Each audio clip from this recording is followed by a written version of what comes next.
Ce jour, nous avons parlé de l'industrie 4.0 et j'ai eu le plaisir et l'honneur de vous exposer ce que c'est dans ma première conférence. J'ai expliqué quelles sont les principales technologies qui rentrent dans le cadre de l'industrie 4.0. Alors aujourd'hui, je vais parler, et je vous ai dit que l'industrie 4.0, ces technologies constituent aujourd'hui un élément fondamental dans l'industrie marocaine et dans le monde entier, pas uniquement dans l'industrie mondiale, mais pas uniquement dans l'industrie, dans la vie de tous les jours, dans toutes les activités de l'homme. Donc ces technologies de l'industrie 4.0 sont véritablement les accélérateurs de progrès qu'il y aura à partir de maintenant. Deuxième discipline importante dans l'industrie, c'est le lean management. Alors, il y a quelques années, vous avez certainement entendu parler de la qualité, du management de la qualité, etc. Ces dernières années, on parle surtout de lean management, pas lean manufacturing. Par lean manufacturing, ça veut dire que c'est le lean qui est appliqué à l'industrie. Alors que le lean management, c'est utilisé partout, y compris dans les services, dans les banques, dans les bureaux, etc. Le lean management, je vais expliquer ce que c'est. Vous avez certainement également entendu parler de Lean Six Sigma. Six Sigma, c'est une autre discipline. Mais je vais expliquer ce que Six Sigma est véritablement intégré dans le Lean, si on voit le Lean d'une façon générale. Je ne vous cache pas que je viens de finir deux livres costauds. Le premier, c'est sur le Lean Management, mais classique. C'est ce que je vais expliquer. Et le deuxième livre, qui est également un gros livre, il porte sur une nouvelle approche du Lean Management. D'accord ? Alors moi, ce que je vais vous expliquer, c'est le Lean Management classique, tel qu'il a été fait par les Japonais, tel qu'il a été décortiqué et formalisé par les Américains.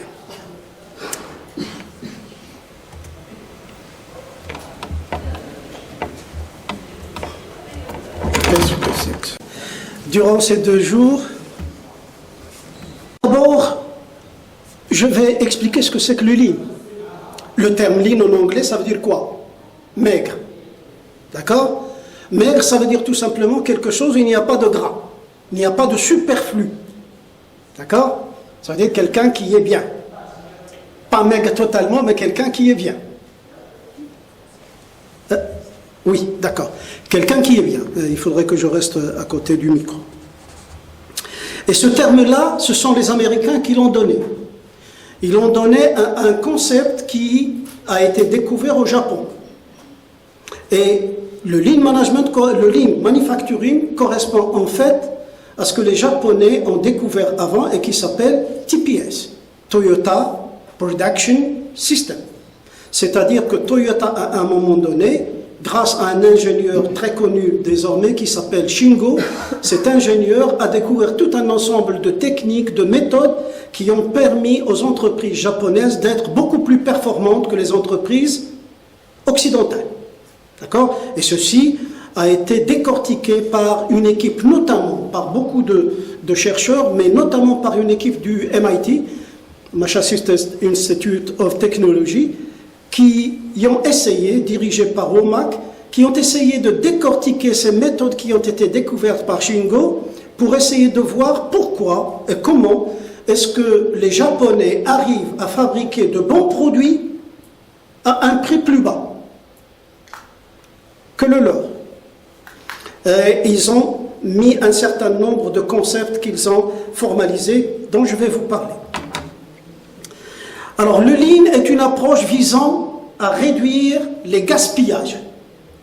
D'accord? Et c'est ça la raison qui a fait que les entreprises japonaises fabriquaient des produits qui étaient bons au moindre coût. Pourquoi? Parce que si vous prenez le prix d'un produit, le prix est égal à P0, le prix de base, ou bien le coût de base, plus les pertes.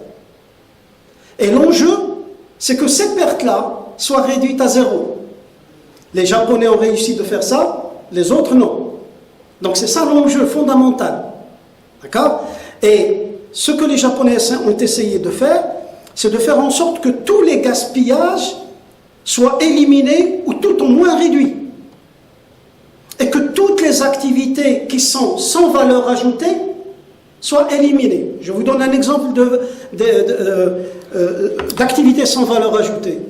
Lorsque vous venez à l'hôtel ici, c'est une activité sans valeur ajoutée. Parce que la valeur ajoutée, c'est quoi? La valeur ajoutée pour un client, c'est lorsqu'il est devant l'action. Par exemple, un étudiant, lorsqu'il va en classe, la valeur ajoutée, c'est lorsqu'il est en classe. Le déplacement qu'il va faire, etc., ça, ce n'est pas de la valeur ajoutée. Ça peut être nécessaire, mais ce n'est pas de la valeur ajoutée. Donc, l'idée derrière ce concept, c'est tout simplement de chercher à identifier les gaspillages, les pertes, et chercher à identifier les activités sans valeur ajoutée pour les éliminer, ou tout au moins, les réduire. Donc l'industrie 4.0, vous le savez, j'en ai parlé hier, c'est un ensemble de technologies qui visent quoi? Qui visent à améliorer la performance des processus. D'accord? Donc finalement, si je compare entre le Lean et les technologies de l'industrie 4.0, elles visent la même chose. D'accord? Finalement, elles visent la même chose, sauf que les technologies de l'industrie 4.0, ce sont des technologies qui améliorent une performance de processus. Donc l'idée, et c'est là où il y a beaucoup de recherches actuellement, c'est de faire ce qu'on appelle l'intégration Lean Industrie 4.0. Et ça s'appelle désormais Lean 4.0. Donc c'est une intégration qu'on va faire. Pourquoi est-ce qu'on va faire cette intégration? Eh bien, on a estimé que si le Lean est appliqué seul, je vais vous expliquer ce que c'est que le Lean. Si le Lean est appliqué seul, on obtient une amélioration de performance de 10 à 20%. Si l'industrie 4.0 est appliquée seule, on obtient une amélioration de performance de 10 à 15%. Si le Lean et l'industrie 4.0 sont appliqués ensemble, on arrive à une amélioration de performance de 20 à 40%. D'où l'intérêt d'utiliser les deux ensemble. C'est ce qu'il faut faire dans l'industrie actuellement. Alors, le Lean est important. Pourquoi? Parce que le Lean améliore la performance de l'entreprise. C'est pour cette raison que le Maroc, il y a quelques années, a lancé un programme d'aide aux entreprises marocaines pour les aider à implémenter le Lean, afin d'améliorer leur compétitivité, améliorer leur performance et leur compétitivité. Parce que vous savez que le Maroc a aboli tous les systèmes de protectionnisme, il a ouvert son marché, etc. Et par conséquent, les entreprises marocaines sont soumises à la concurrence interne, mais également la concurrence externe. Et il faudrait que ces entreprises, pour qu'elles puissent résister à cette concurrence, il faut qu'elles fassent preuve d'une bonne compétitivité. Et les ingrédients de la compétitivité sont au nombre de 4. Il faut faire la qualité, il faut que le coût soit le plus réduit possible, il faut faire les choses dans les temps, et dernier ingrédient de la compétitivité, il faut innover sans cesse. Ce sont les 4 grands ingrédients. Alors, ces chercheurs américains dont je vous ai parlé, lorsqu'ils ont étudié le TPS, le Toyota Production System, ils se sont rendus compte qu'on pouvait construire le concept Lean. Le Lean, il a été trouvé par les Américains. D'accord? Donc le Lean, il a été trouvé par les Américains. En français, il n'y a pas de traduction véritablement convaincante. Il y en a qui disent production plus juste, etc. Donc, il n'y a rien. Ce qui fait que tous les professionnels dans l'industrie parlent plutôt de Lean. C'est devenu un terme qui a été intégré dans le français. Donc vous avez le Lean, le Lean Institute français, vous avez... tout le monde parle de Lean. D'accord? Alors, ces Américains, qu'est-ce qu'ils disent? Ils disent que le Lean est basé sur un certain nombre de choses. Il est basé, premièrement, sur 5 principes. Deuxièmement, il est basé sur une maison, ce qu'on appelle une maison Lean. Lean Home. Et il est basé également sur les pertes. Et ces pertes, on les a identifiées comme les 3 M, les 3 mots. Maux, M-A-U-X, le mal, le pluriel du mal. Donc on va en parler. Alors, quels sont les principes? Premièrement, la valeur. Je vais expliquer. Deuxièmement, le flux de valeur. Troisièmement, le flux continu. Quatrièmement, le flux tiré. Et cinquièmement, la perfection. D'accord? Alors j'explique rapidement ça. La valeur, c'est quoi? C'est ce que le client est capable de payer. Si vous prenez quelqu'un qui veut, par exemple, quelqu'un qui veut de l'eau, le client, il veut cette eau comment? Est-ce que c'est une eau minérale, gazeuse, plate? Quelle est la bouteille dans laquelle on va mettre ça? Est-ce que c'est dans du verre? Est-ce que c'est dans du plastique, etc. Donc il faudra, pour savoir quelle est la valeur du produit, il faudra savoir ce que veut le client. D'accord? Et pour savoir ce que veut le client, il faudrait mettre en place un système qui puisse permettre de recueillir de manière précise et fidèle les besoins du client, les attentes du client. Alors attention, il faut savoir que les attentes du client, ce n'est pas uniquement le produit. C'est ce qu'on appelle une expérience client. L'expérience client, c'est quoi? C'est tout l'ensemble. Par exemple, je veux acheter un produit, je rentre sur Internet de chez moi. Ça, c'est beaucoup plus intéressant que de se déplacer. Et si je veux me déplacer, il faudrait que je trouve un endroit où je vais discuter avec les gens, un endroit qui est agréable, où les gens sont agréables, où ils peuvent me renseigner très très bien, dans un cadre qui est propice à cette discussion. D'accord? Et après, il faut que le produit réponde à mes besoins. Il faudrait qu'après, je puisse avoir des interlocuteurs pour le service après-vente. D'accord? Combien d'entre vous ont trouvé des problèmes avec les produits? Vous achetez... Il y en a plein. Hein? Il y en a plein. Vous achetez un produit, puis après, service après-vente, plus rien. Ça veut dire que l'expérience client n'est pas bonne. Donc ce que le client paie, ce n'est pas le produit tout seul. C'est l'expérience client. Customer experience. D'accord? Et ça, c'est très important. Ça veut dire tout simplement qu'il faudra identifier le besoin. Et pour identifier le besoin, il y a une démarche qui est utilisée qui s'appelle The Voice of Customer. VOC. Et Voice of Customer, il consiste en fait à faire quoi? Tout simplement à utiliser différents canaux, différents moyens pour voir ce que veut le client.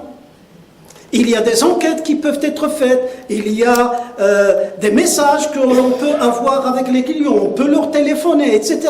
pour savoir ce que le client veut véritablement. D'accord? Dans l'enseignement, est-ce qu'on fait ça? Réfléchissez. Des fois, ce qu'on fait, on donne aux étudiants un enseignement qui peut-être ne répond pas aux besoins du milieu en particulier, milieu socio-économique, ne répond pas aux besoins des étudiants eux-mêmes. Donc ça, c'est un élément qui est fondamental. Ensuite, il faudra mettre en place le processus qui va permettre de réaliser le produit.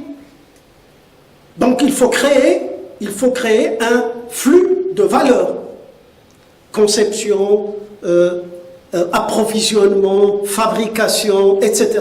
C'est-à-dire tout ce flux-là, il faudra l'identifier et identifier comment il fonctionne bien et comment chaque étape de ce processus ajoute de la valeur. Il ne faut pas qu'il y ait des parties dans le processus qui ajoutent n'importe quoi. Exemple, le client me demande quelque chose et moi j'ajoute quelque chose dont il n'a véritablement pas besoin. C'est quelque chose dont il ne veut pas, même pas. Et vous l'avez ajouté. D'accord? Donc c'est quelque chose qui n'est pas bon. Parce que vous avez ajouté une valeur, vous avez ajouté une étape dans un processus qui n'apporte pas de valeur ajoutée. Troisième élément, c'est la production à flux continu. Qu'est-ce que ça veut dire? Ça veut dire tout simplement que l'idéal serait quoi? L'idéal serait que lorsque j'ai une pièce qui va être fabriquée, dans la production, il y a deux façons de travailler. Soit on travaille par lot, Ça veut dire quoi par lot? Ça veut dire que je prends de la matière, je la transforme dans un poste, et ça me donne un lot qui va être stocké après le poste. Puis on prend ce lot, on le fait passer dans la deuxième étape. Puis on le fait passer dans la troisième étape. Ça, c'est une façon de faire qui est lourde et qui coûte cher.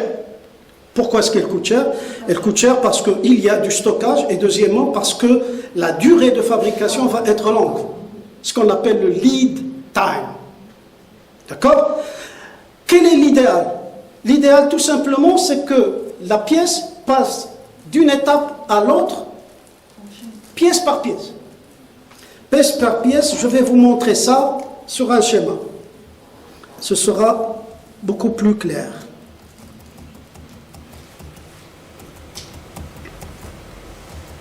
Schéma, à gauche, vous avez 3 postes qui travaillent sur l'eau. Et à droite, vous avez ce qu'on appelle un flux continu qui peut aller jusqu'à un flux unitaire, pièce par pièce. Il est évident que le schéma de droite est beaucoup plus intéressant que le schéma de gauche. Et c'est ce qu'on arrive à faire aujourd'hui. D'accord? Mais pour faire le deuxième schéma, qu'est-ce qu'il faut pour faire le deuxième schéma? Il faut que tous les changements d'outils se fassent très très rapidement. C'est-à-dire que je peux passer d'une pièce, par exemple, je passe d'une pièce qui est comme ça, à une autre qui a une autre forme, à une pièce qui est comme ça, mais le changement d'outil, pour passer de celle-là à celle-là, il faut qu'il soit le plus petit possible. C'est ce qu'on appelle, la méthode qui est utilisée pour ça, s'appelle la SMED, Single Minute Exchange of Die, c'est-à-dire changement d'outil en moins d'1 minute. Je ne sais pas si vous avez vu, et l'un des exemples les plus intéressants dans ce sens, est-ce que vous avez vu la Formule 1 lorsqu'ils veulent changer les roues? Ça dure combien de temps? Hein? Exact. C'est extrêmement rapide. Donc ils arrivent à vous mettre le plein, dans la voiture, à changer 4 roues en moins de 2 secondes. Et ça, c'est dû à quoi? La conception des roues, a été faite de telle sorte à ce qu'il y ait le moins de gaspillage de temps possible. Okay? Ça s'appelle la méthode SMED. Alors, je remonte un peu plus haut. Je vais parler de la valeur. Donc la valeur, si j'utilise les méthodes de l'industrie 4.0, ça va être quoi? Ben, tout simplement, il faut automatiser tout ce qui touche au client pour recueillir les besoins du client. Donc le marketing, ce sera du marketing digital. On va mettre ce qu'on appelle également quelque chose d'autre, un CRM. Je vais vous montrer ça. Là, c'est Customer Relationship Management. C'est-à-dire la gestion de la relation avec le client. Ça veut dire tout simplement qu'on va avoir un logiciel qui va permettre de recueillir toutes les informations sur le client, à toutes les étapes de l'expérience client. Donc c'est un logiciel qui va gérer tout ça, qui va nous permettre d'en sortir des informations intéressantes sur le client. Voilà ce que veut le client, le bureau qu'il veut. Est-ce que c'est un client qui veut toujours faire ses commandes par Internet, ou bien est-ce qu'il aime se déplacer, à quel endroit il aime se déplacer, etc. Donc tous ces éléments-là, l'intelligence artificielle, l'informatisation va permettre de les recueillir d'une manière relativement informatisée. Ensuite, ça j'en ai parlé. Alors, maintenant, on va parler du flux de valeur. Le flux de valeur, je vous ai dit que on va essayer de concevoir un processus de fabrication où il n'y a pas de perte, où il n'y a que les activités à valeur ajoutée. D'accord? Et cela est fait grâce à une méthode qui s'appelle la VSM, Value Stream Mapping. Et cette Value Stream Mapping, elle consiste à faire quoi? Elle consiste, comme vous le voyez là, à mettre les activités, toutes les activités du processus de fabrication, et pour chaque activité, on détermine le temps que l'on va passer, et on détermine également est-ce que c'est une activité qui est à valeur ajoutée ou sans valeur ajoutée. Et à la fin, qu'est-ce qu'on va faire? C'est ce qu'il y a en bas. Tout ce qui est en haut, c'est à valeur ajoutée, ce qui est en bas, sans valeur ajoutée. Et on va chercher à faire quoi? À déterminer le rapport des activités à valeur ajoutée, par exemple, sur les activités totales. Et on va voir combien est-ce qu'on a comme activité sans valeur ajoutée. Il est évident que l'on devrait tendre vers quoi? Vers 1. Pardon. Avec valeur ajoutée, sans valeur ajoutée. Il faudrait qu'on tende vers 1. Si on a une valeur qui est très faible, ça veut dire tout simplement que les activités à valeur ajoutée sont réduites. Et on va essayer de trouver les actions qui nous permettront d'améliorer les choses. Donc on va chercher quelles sont les activités sans valeur ajoutée, et ça on peut le déterminer de manière informatique.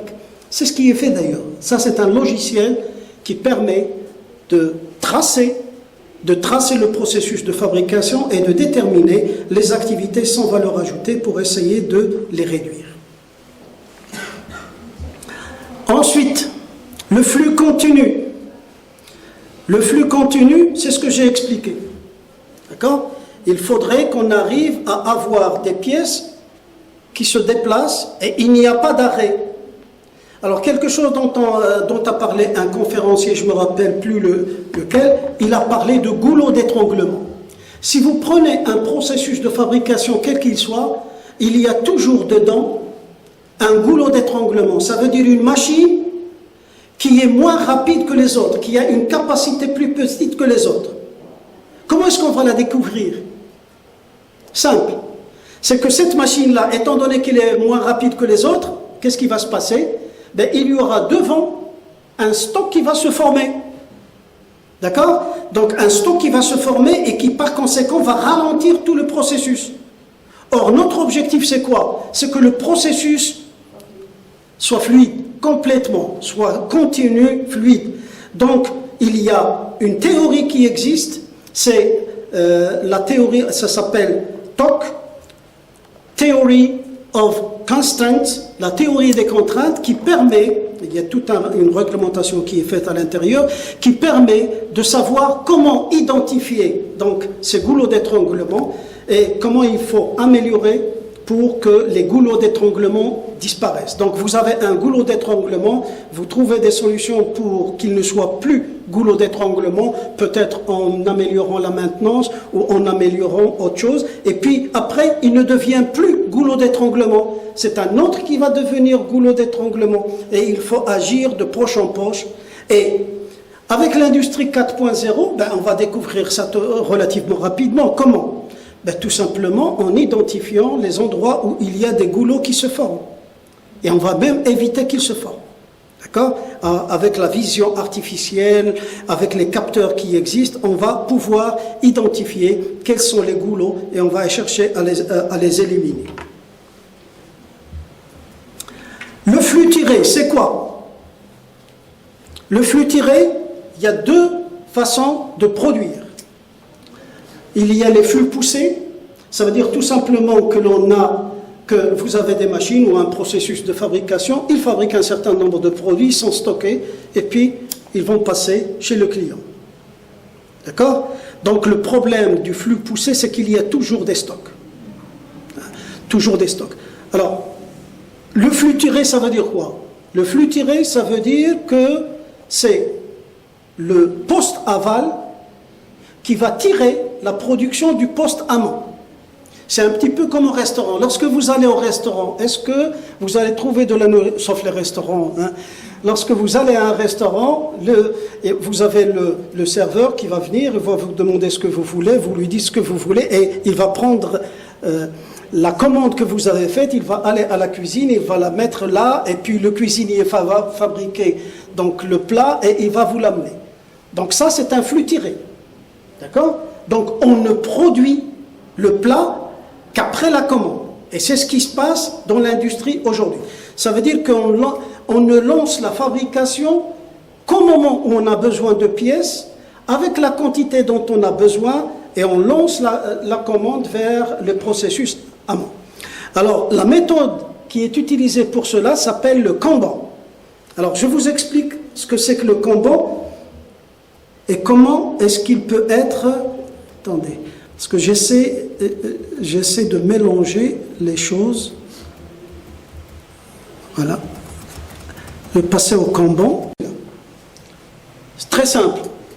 Vous avez un poste 3, le poste aval, il va recevoir un certain nombre de containers, il va consommer les containers, à chaque fois qu'il consomme un container, il retire une carte qui s'appelle Kanban, et cette carte-là, elle est renvoyée, elle est mise dans un tableau, et après, lorsqu'elle est mise dans ce tableau, selon les priorités, elle va passer vers la production du poste amont.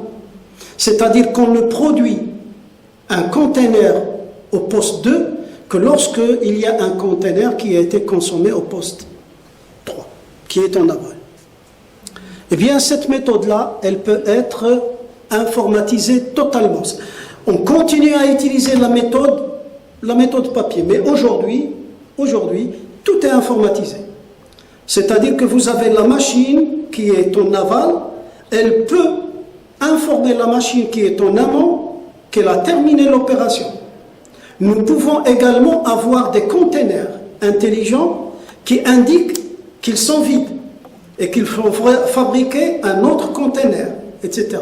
Donc toute l'opération qui est là, dans laquelle il y avait des papiers qui circulaient, ce qu'on appelle les Kanban, aujourd'hui, tout est informatisé. D'accord? Je ne sais pas si j'ai ça quelque part. C'est-à-dire, il n'existe plus, il n'y a plus de papier. Alors maintenant,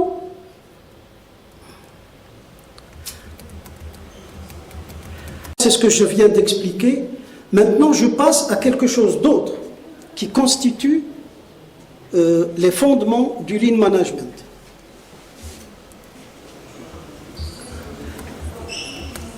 Voilà. J'ai expliqué. Vous avez autre chose qui est important, j'allais l'oublier, c'est le lean home. Le lean home, c'est la maison du lean. Et qu'est-ce qu'on dit dans la maison du lean? Pour faire le lean, il faudrait qu'il y ait une fondation, et la fondation, il y a dedans la disponibilité, l'efficacité et la stabilité des 5 M. Les 5 M, c'est-à-dire les hommes, les machines, la matière, etc. Et puis il y a la standardisation, il y a la méthode des 5 S, je vais l'expliquer après, le management visuel, et puis il y a les 5 G, dont particulièrement le GEMBA, je vais l'expliquer. Et puis cette maison, elle est construite sur 2 piliers fondamentaux. Le just-in-time, que je viens d'expliquer, et puis vous avez le JIDOKA. Et ces 2 piliers, il y a un toit à cette maison, c'est la perfection, c'est-à-dire l'atteinte des objectifs fondamentaux du lean, qui sont la qualité, le temps et le coût. Avec, on ajoute aussi la sécurité et le respect de l'environnement. Alors, je vais vous expliquer maintenant ce que c'est que le JIDOKA. Le JIDOKA, c'est quoi? Alors, JIDOKA, on l'appelle aussi autonomation. Vous savez, la qualité, lorsque vous voulez faire la qualité dans une entreprise industrielle, il y a 2 façons de la faire. La première, c'est de concevoir un produit et un processus qui soit suffisamment fiable pour qu'il n'y ait pas de non-conforme. D'accord? Je fais un processus qui est très bien, qui est bien maîtrisé, qui est bien réglé, etc., pour qu'il n'y ait pas de pièces non conformes. Ça, c'est la première chose. On n'y arrive pas toujours. Deuxième chose, c'est quoi? C'est que lorsque la non-conformité arrive, il faut la détecter très tôt et empêcher la non-conformité d'être traitée après. D'accord? Ça veut dire quoi? J'ai une pièce, je découvre à la machine 1, la machine numéro 1, je découvre qu'il y a une non-conformité. Il ne faut pas que je continue à fabriquer cette pièce-là sur les autres machines, parce que ce serait une perte de temps. Je vous donne un exemple que j'ai vécu lorsque je faisais de la consultation industrielle. Dans les entreprises qui fabriquent le vêtement, On m'avait demandé d'essayer d'organiser une entreprise qui fabrique des vêtements. Les vêtements que j'avais étudiés, ce sont des salopettes pour les filles. Et qu'est-ce qu'on a constaté? On a constaté dans cette usine-là, j'avais constaté qu'il y avait 24 filles qui faisaient la couture. Elles s'appellent des piqueuses. Darija qui goulom pécose. Je ne sais pas si vous connaissez ce terme. Et il y avait à la fin 23 filles qui faisaient le contrôle. D'accord? À la fin. Ça veut dire que je peux avoir une fille qui fabrique un produit non conforme, elle le passe à une autre non conforme, elle le passe à une autre non conforme, et à la fin, on va découvrir que la pièce n'est pas conforme, et on va la retourner pour faire une retouche. Et on a constaté qu'il y avait 4 retouches en moyenne par vêtement. Alors, bien entendu, le client final, lorsque la retouche a été faite, le client final, il ne va rien voir. D'accord, il sera satisfait. Mais qui ne sera pas satisfait? C'est l'entreprise. Parce qu'il y aura des pertes d'argent énormes. Et c'est ce que j'ai constaté d'ailleurs. Il y a une perte d'argent qui était considérable. D'accord? Alors, l'objectif du Jidoka, c'est quoi? C'est qu'il ne faut pas qu'on continue à fabriquer alors que la pièce est non conforme. Il faut s'arrêter immédiatement pour trouver la solution au problème. Et c'est comme ça que ça se passait avant. C'est ça, je veux dire, c'est comme ça que ça marche, le Jidoka. Le Jidoka, ça veut dire qu'il y a détection d'une non-conformité dans un poste. Voyez-le en haut, ici. Donc, vous avez un tableau électronique qui indique qu'il y a un problème sur la machine 3. Donc, vous avez un opérateur qui va venir pour arrêter la machine 3. D'accord? Pourquoi est-ce qu'il veut arrêter la machine 3? Pour qu'elle ne continue pas la fabrication, que les autres machines ne continuent pas. C'est ce qu'on appelle le Jidoka. Alors il est évident, et ça je vais vous montrer, pardon. Voilà. Vous imaginez bien qu'avec l'industrie 4.0, ce sera complètement automatisé. Pourquoi? Eh bien tout simplement parce que la machine est bourrée de capteurs, et cette machine va détecter les défauts très tôt. Et lorsqu'elle va détecter les défauts très tôt, c'est elle qui va s'arrêter. C'est elle qui va s'arrêter. On va lui donner l'autorisation de s'arrêter elle-même lorsqu'elle découvre qu'il y a une non-conformité. Et lorsqu'elle va s'arrêter, qu'est-ce qu'elle va faire? Ben, elle va transmettre l'information à un tableau qu'on appelle le tableau Andon. Andon, c'est le tableau qui indique que la machine telle n'est pas conforme. J'en ai un quelque part là.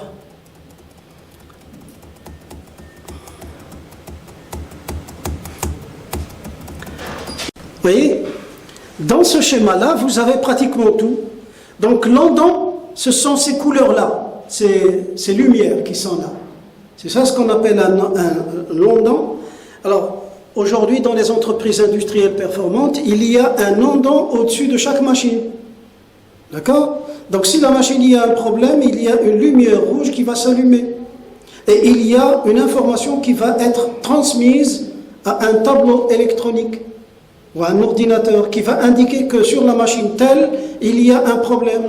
Et les gens vont se déplacer pour essayer de trouver le problème lorsque cela nécessite l'intervention humaine. Si ça ne nécessite pas l'intervention humaine, la machine va faire elle-même la transformation. Elle va faire la transformation et les actions grâce à quoi?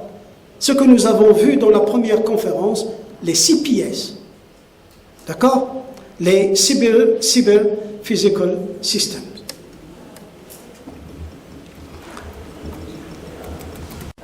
Alors là, je vais faire une distinction entre l'amélioration continue et l'amélioration brutale. Ce que les Japonais appellent Kaizen. Le Kaizen, vous en avez entendu parler tous, c'est l'amélioration à petits pas.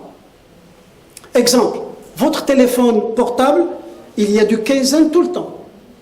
Chaque année, qu'est-ce qu'on fait? On améliore un petit truc. On améliore un petit truc. On améliore un petit truc. Ça, c'est du Kaizen. Maintenant, il y a ce qu'on appelle le Kaikaku. Le Kaikaku, ça veut dire une amélioration qui est très forte. Amélioration qui est très forte sans changer totalement la technologie, sans changer totalement le produit. Un exemple au niveau des téléphones, c'est quoi? Le Kaikaku. Ben, c'est le passage entre le téléphone classique et le smartphone. D'accord? On a gardé le téléphone, mais on a ajouté des choses qui ont permis de faire un saut technologique important. D'accord? Alors, qu'est-ce que c'est que le Kakushin? Le Kakushin, c'est un saut technologique, mais le problème de ce saut, c'est qu'il va bousculer le marché totalement.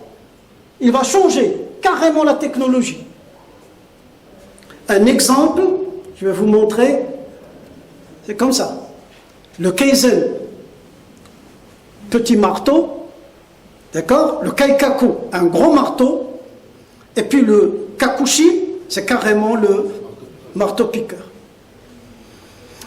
Rappelez-vous ça, le Kakushin, ça veut dire qu'il y a un changement du marché, carrément, un changement du marché. Alors, bien entendu, cette amélioration,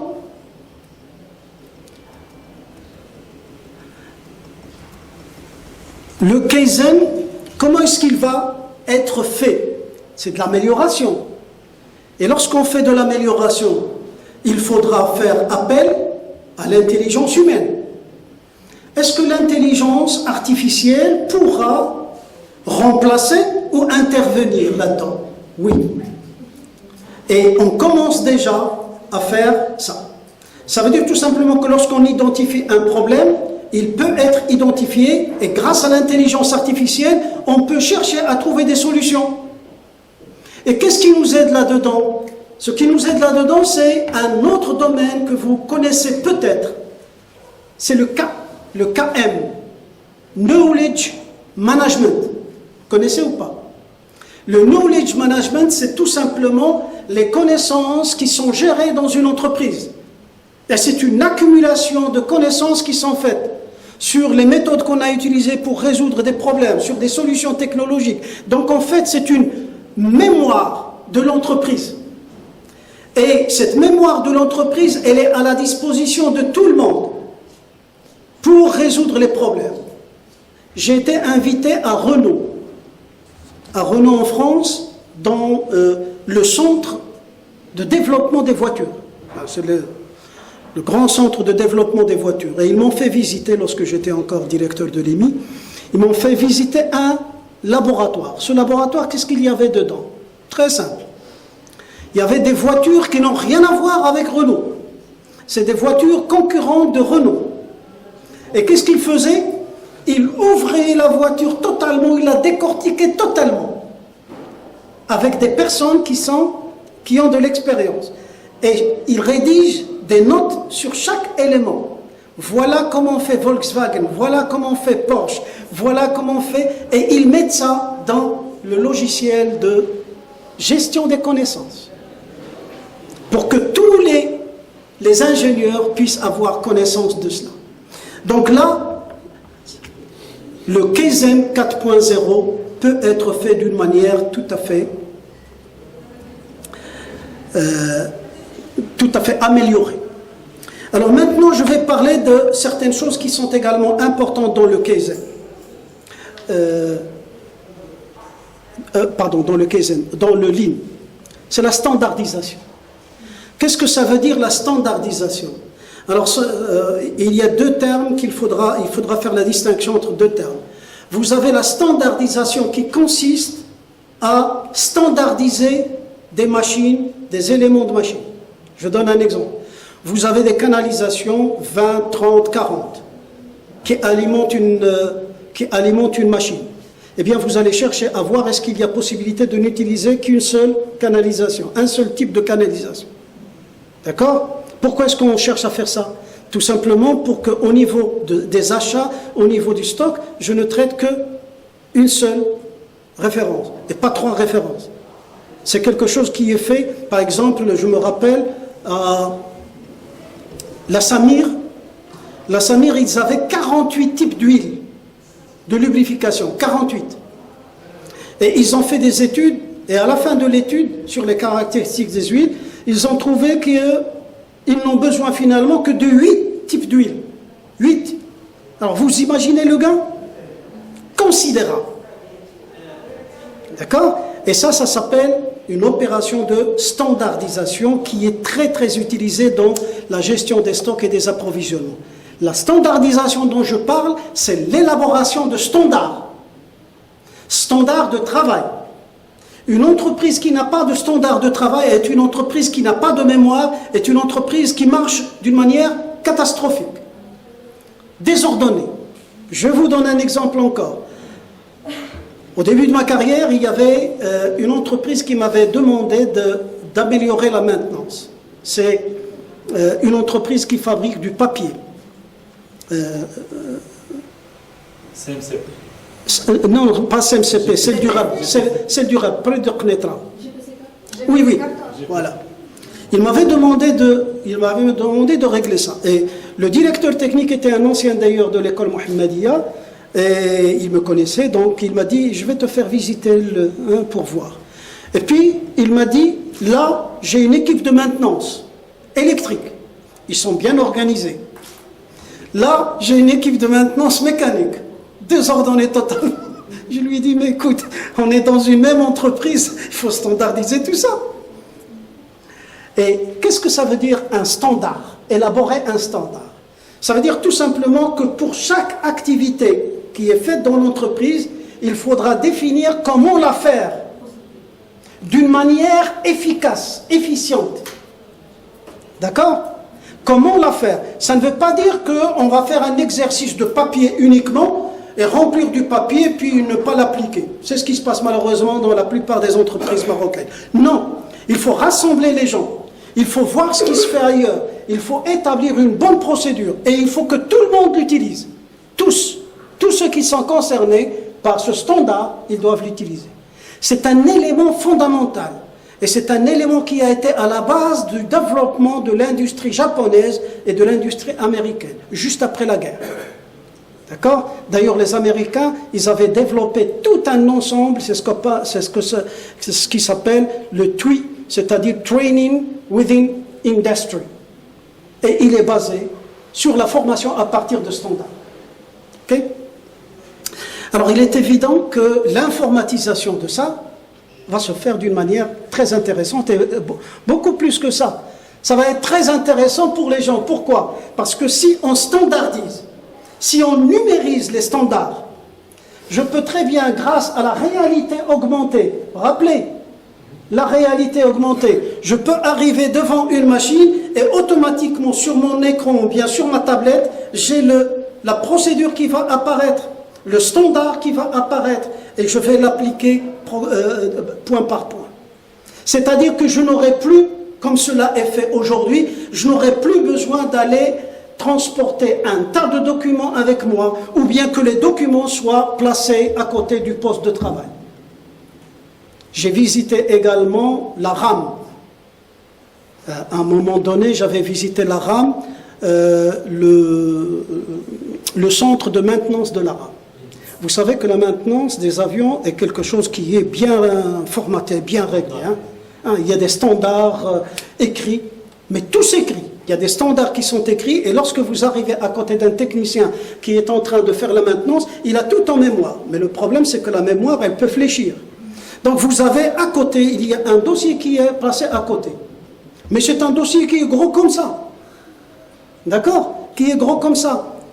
L'intérêt d'informatiser, c'est quoi? C'est que tout est disponible sur sa tablette. La recherche est rapide. Tout est là-dedans. Et il y a une sauvegarde qui est faite ailleurs. D'accord? Peut-être dans un cloud, dans l'edge computing. D'accord? Je vous donne un autre exemple concret. Je travaille dans beaucoup d'entreprises industrielles et dans certaines entreprises, je leur demande, montrez-moi le dossier technique de la machine. Eh bien, qu'est-ce que je découvre? Il n'y a plus rien dedans. Pourquoi? Tout simplement parce qu'il y a un technicien qui arrive, il a besoin de 2 papiers, il les prend. D'accord? Il les prend, il va faire le travail, puis il oublie de les remettre. Un autre vient prendre 2 autres papiers ou 3 autres papiers. Et puis à la fin, vous vous retrouvez avec un dossier technique, un dossier machine où il n'y a plus rien. L'informatisation va permettre d'éviter tout cela.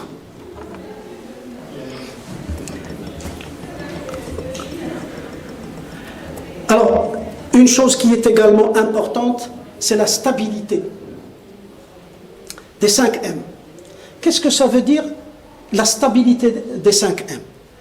La stabilité des 5M, c'est qu'il ne faut pas qu'il y ait de variabilité importante, il ne faut pas qu'il y ait de variabilité importante dans le comportement des 5M. Les 5M, comme vous le savez, il y a quelque chose? Non. Les 5M, comme vous le savez, c'est main, method, materials, machines et medium. D'accord? Il ne faut pas qu'il y ait de variabilité. Parce que si vous avez de la variabilité, ça veut dire quoi? Ça veut dire tout simplement que vous ne maîtrisez rien. D'accord? Donc, dans la qualité, je ne sais pas si vous avez entendu parler de la maîtrise statistique de processus, ou bien Statistical Process Control, ou bien Six Sigma. Si vous avez vu ça, l'un des éléments essentiels que cherchent à faire ces méthodes-là, c'est de chercher à stabiliser les processus. La première chose qu'il faut faire, c'est de stabiliser un processus. Pourquoi? Parce que si vous avez un processus qui est instable, vous n'y avez même pas confiance, parce que vous ne savez pas ce qui va vous sortir. D'accord? Si vous avez par exemple un processus qui est instable, aujourd'hui il va vous sortir de l'eau qui est claire, demain il va vous sortir de l'eau qui est complètement altérée. D'accord? Donc il faut absolument d'abord chercher à stabiliser le processus. Il y a des méthodes qui permettent de faire cela. Et l'industrie 4.0 grâce au capteur, quel est l'intérêt de la méthode de l'industrie 4.0 dans ce cas-là pour la stabilité? C'est quoi? C'est grâce au capteur, on peut détecter les problèmes avant qu'ils ne donnent lieu à de la mauvaise qualité. Et c'est d'ailleurs l'objet des cartes de contrôle. L'objet des cartes de contrôle, ce n'est pas de découvrir la non-conformité, c'est de découvrir les instabilités qui sont précurseurs de la non-conformité. Avant que la non-conformité ne paraisse, eux, ils vous disent, attention, il y a une tendance mauvaise qui est en train de s'installer. Et vous, qu'est-ce que vous faites? Ben, vous arrêtez. Dans le cas présent, c'est la machine qui va s'arrêter. Elle va dire, j'ai un problème là. Soit elle peut le résoudre elle-même, elle le fera, soit c'est quelqu'un qui va venir régler le problème. Les 5 S. Pour qu'on fasse du lean, il faut appliquer la méthode des 5 S. Les S que vous avez là, ce sont des initiales de mots japonais. Qu'est-ce que ça veut dire d'une manière très très simple, pour ne pas prendre trop de temps? C'est d'abord débarrasser de tout ce qui est inutile. Deuxièmement, ranger. Troisièmement, nettoyer. Quatrièmement, adopter un management visuel, standardisé, ce que je viens de dire. Et dernier point, c'est la rigueur. Je vous donne un exemple. J'ai été travailler dans une sucrerie, la sucrerie de Dargderi. Je ne sais pas si vous connaissez, à côté de Kenitra. Et j'avais commencé, il m'avait demandé d'organiser, j'avais commencé par les 5 S, parce que c'est une chose par laquelle il faut commencer tout de suite. Même chez vous, dans votre maison. Même chez vous. Première chose qu'il faut faire, c'est quoi? C'est de voir tout ce qui est inutile. Tout ce qui est inutile. Et lorsque j'ai fait ça, je vous assure, hein, vous pouvez me croire, lorsque j'ai fait ça dans la sucrerie, j'ai sorti une petite montagne de choses inutiles. Et lorsque le directeur de l'entreprise est venu voir, il m'a dit, tout ça c'est inutile. Je lui ai dit oui. D'après vos ingénieurs, d'après vos techniciens, ça ne sert plus à rien. Il faut sortir ça, soit le vendre, soit je ne sais pas quoi faire. Premier élément. Et lorsque vous avez éliminé tout ce qui est inutile, il faut ranger. D'accord? Je vous donne un autre exemple. Lorsque j'ai été désigné doyen de la faculté des sciences et techniques de Fès, j'ai trouvé qu'ils avaient 6 salles de stockage. 6. Comment ils faisaient le stockage? Ils mettaient sur le sol. Donc vous mettez sur le sol, très très vite, ça se remplit. Vous allez à une autre salle, vous mettez au sol, ça se remplit. Vous mettez, etc. Après, qu'est-ce qu'on a fait? Ben, d'abord, on a cherché à voir quelles sont les choses qui sont inutiles. On les a éliminées. Puis après, on a mis étagères et on a rangé une seule salle. Une seule. Ensuite, il faut nettoyer. Il faut nettoyer pourquoi? Dans les entreprises industrielles, et là je vais essayer d'aller un peu plus vite, dans les entreprises industrielles, il faut nettoyer pourquoi? Deux. Un, pour que le cadre de travail soit bon. Deuxième élément essentiel, c'est que si vous nettoyez, vous détectez des problèmes. Dans une entreprise industrielle, il ne faisait pas de nettoyage. Et qu'est-ce qui se passe? Il y avait une fuite d'huile, et cette fuite d'huile, avec le temps, elle est devenue complètement noire, donc on ne voyait plus rien. Et ce qui s'est passé, c'est qu'il y avait une machine qui coûtait 200 millions qui allait être complètement écrabouillée. Parce qu'ils n'ont pas fait de vérification, parce qu'ils n'ont pas fait de nettoyage. S'ils avaient fait du nettoyage, ils auraient vu qu'il y a une fuite. D'ailleurs, lorsque vous avez une fuite et que vous allez voir un mécanicien pour votre voiture, qu'est-ce qu'il vous dit de faire d'abord? Allez nettoyer le moteur. Parce qu'il ne va rien voir. Ok? Ça, c'est un élément fondamental. Deuxième élément fondamental, c'est que lorsque vous nettoyez, il faudra éliminer les sources de salissure. Vous avez un endroit qui est sale, il faut chercher d'où vient ça. Et éliminer la source de salissure. Et puis la standardisation, j'en ai parlé. Et la rigueur, ça veut dire quoi? Ça veut dire que les gens doivent appliquer ce qui a été standardisé. Alors je vais m'arrêter là. Parce que c'est home, du lean home, c'est l'amélioration. Dernier élément qu'il faut éliminer dans le lean, il faut éliminer ce qu'on appelle les 3M. Les 3M, c'est d'abord les MUDA. Les MUDA, ça veut dire... Je vais monter en haut pour essayer de vous expliquer ça rapidement et puis je m'arrêterai là. Et je m'excuse auprès de mon ami Oubi, qui vient après moi. Les 3M, c'est quoi? Et je m'arrête là. Les 3M, c'est d'abord les MUDA. Les MUDA ont été identifiés par les Japonais comme étant 7. On a ajouté par la suite un 8e, mais bon, moi je reste sur 7. Premièrement, les surproductions. Deuxièmement, les surstockages ou stocks inutiles. Troisièmement, les transports et les déplacements. Quatrièmement, les surprocessus ou traitements inutiles. Cinquièmement, les mouvements inutiles. Sixièmement, les erreurs, les défauts, les non-conformes. Et puis, dernier point, les temps d'attente et les délais. Ce sont les sources de perte de temps et de perte d'argent. Et par conséquent, les Japonais, qu'est-ce qu'ils ont dit? Il faut absolument supprimer tout ça. D'accord? Alors, la surproduction, bien entendu, si vous avez un système qui rentre dans le cadre de l'industrie 4.0, tout est formalisé.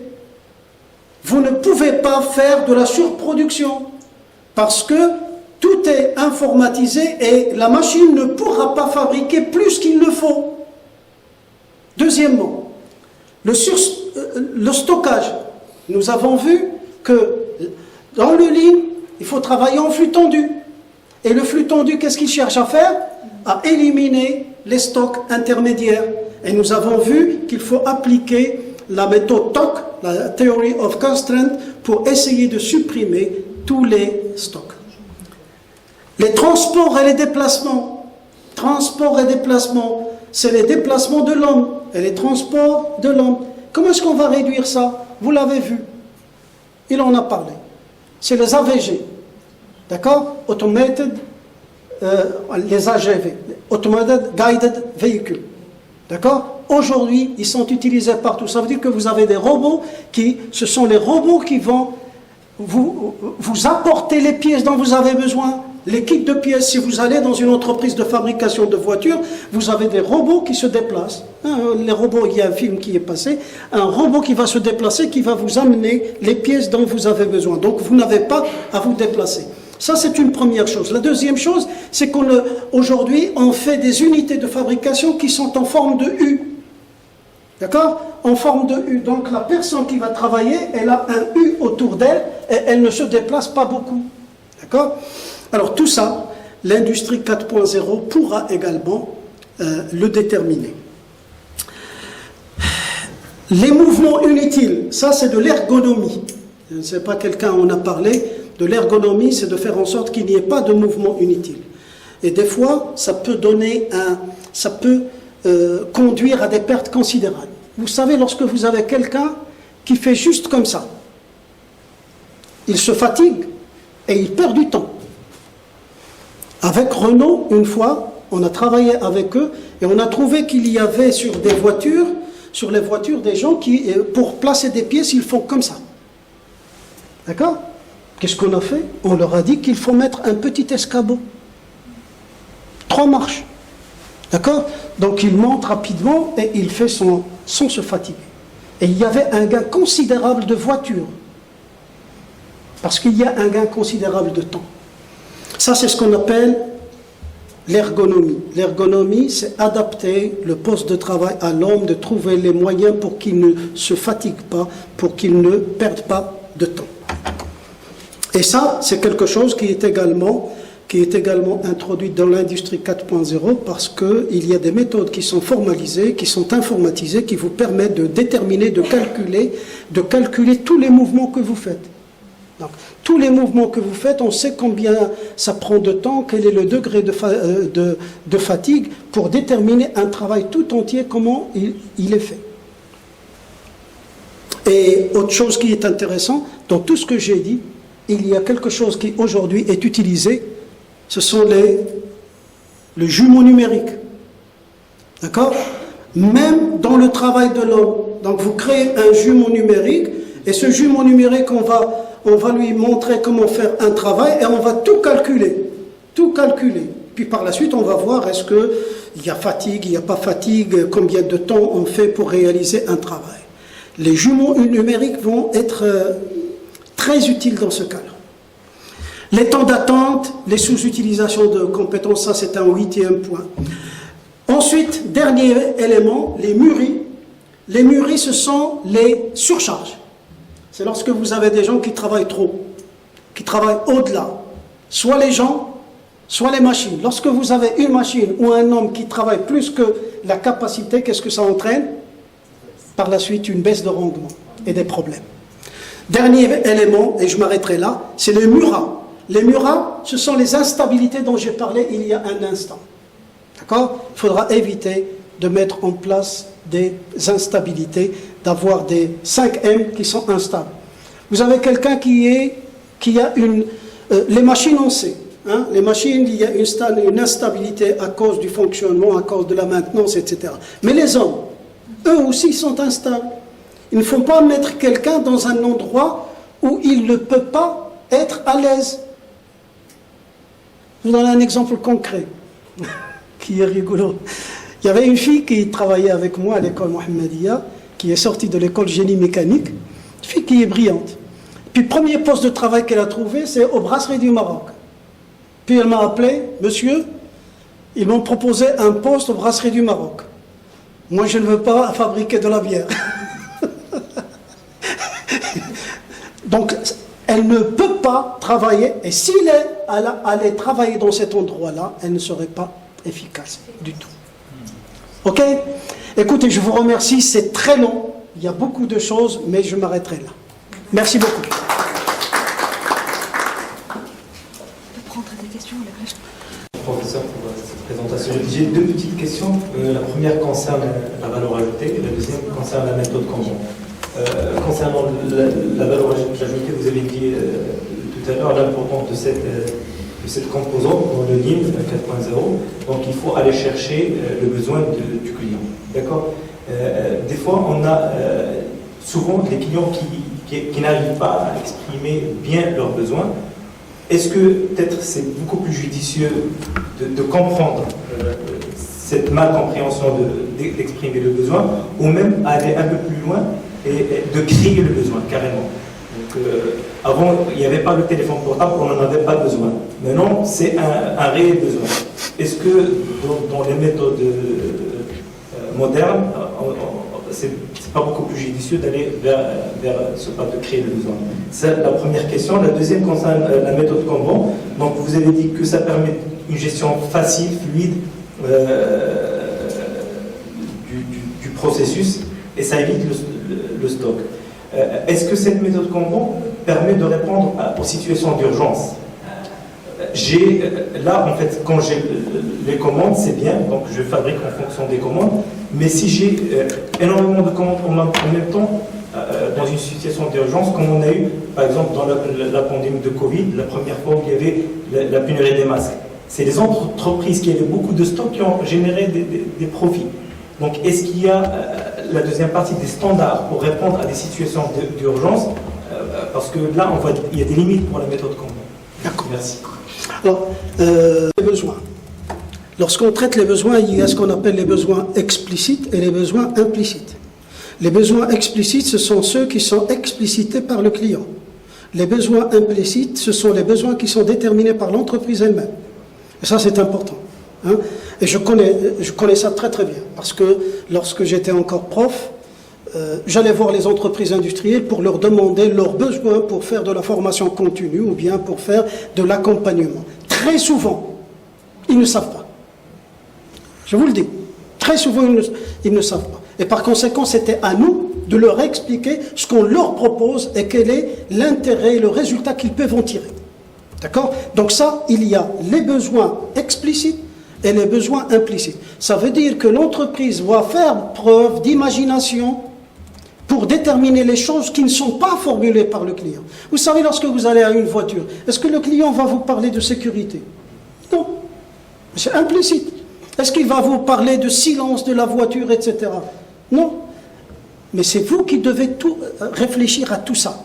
D'accord? Parce que vous savez que votre produit, lorsque vous le fabriquez de cette manière-là, vous allez améliorer la satisfaction du client. Je ne veux pas parler du contenu de mon deuxième livre, mais la valeur. Je ne dois pas parler de valeur ajoutée, parce que c'est fou. Je dois parler de valeur apportée au client. Et la valeur apportée au client, c'est quoi? Elle est composée de deux choses fondamentales. La satisfaction du client et le coût moindre. C'est en fait un rapport satisfaction-coût. D'accord? Et cela, il faut voir le client, déterminer ce qu'il veut, et puis vous complétez. Vous complétez comment? Vous complétez à part des données que vous avez déjà emmagasinées. La CRM dont j'ai parlé, la CRM, Customer Relationship Management, eh bien celle-là, elle vous permet d'avoir beaucoup d'informations sur les clients. Deuxième question, le Kanban. Alors le Kanban, il n'y a pas que le Kanban simple dont j'ai parlé là. Il y a d'autres Kanban. Et il y a un autre Kanban qui est la combinaison entre le flux tiré et le flux poussé. Le flux poussé qui est, lui, utilise ce qu'on appelle le MRP. Le MRP, c'est ce qui permet de planifier une production sur la base de prévision. Donc vous voyez, donc on peut faire la combinaison du deux, le flux tiré et l'autre. D'accord? Ça s'appelle le Kanban générique, il y a des méthodes pour ça. Oui. Est-ce qu'on peut parler de l'industrie 4.0 Lean? D'accord, c'est une démarche, c'est un paradigme, hein, ce que vous voulez. D'accord? Ça veut dire tout simplement qu'il y a un certain nombre de choses qui le guident. L'industrie 4.0, c'est un ensemble d'outils. On a insisté sur ça, j'ai insisté sur ça. Je vous ai dit que les technologies de l'industrie 4.0, ce n'est pas un paradigme à part. Non, c'est des méthodes, enfin ce sont des outils qui vont apporter un plus au lean. À la finalité. À la finalité, voilà.